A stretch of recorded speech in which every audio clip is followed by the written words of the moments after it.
This is a Joby Gorillapod Focus. It's largely very similar to the 5K version. 5K meaning that it can hold a camera that's up to 5 kilograms. Personally, I've owned this for about 5 years, so it gives you a sense on how long it will last before it does this. It's supposed to hold a lot stronger because if you look at the other joints that's not moved as much, you know, you gotta twist it with several pounds of force before it can bend. Sometimes when I move the top joint, I can see that the metal here scrapes against this ball and actually a little bit of plastic comes out. If I move this joint that's very tight here, you can see it scrape the plastic a little bit, touch my finger over it.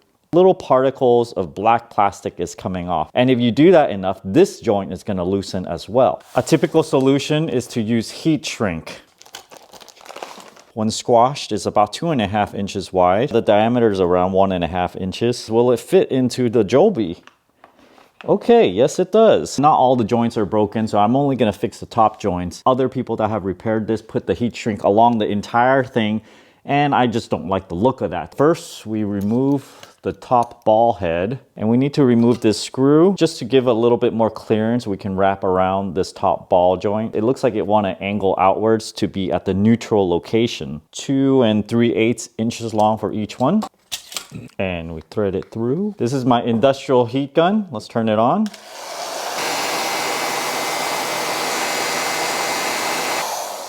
The heat shrink seems to give it a little bit more support so it doesn't just flop around as easily. Gonna do the same thing for the other legs. Put the center pin back in. Looks like it's a pretty tight fit now. If you push it, it fits. It's a little bit stiffer now. The hardest thing for the Joby to do is probably if you spread the legs like so, it would start falling down. But I guess it's a little bit stiffer now and it's usable, but then it's definitely not as stiff as new. If you're buying a Joby 5K, I'd say these things are sort of consumables. If you use them long enough, the joints do break. The heat shrink will breathe some life into it. I don't know how long, but if this fix doesn't last all that long, I might just have to buy a brand new Joby leg. It's what the industry has right now. It doesn't last the longest. If you guys are interested in this Joby 5K or this heat shrink, I'll leave an Amazon affiliate link down in the video description below. Thanks for watching. Until next time.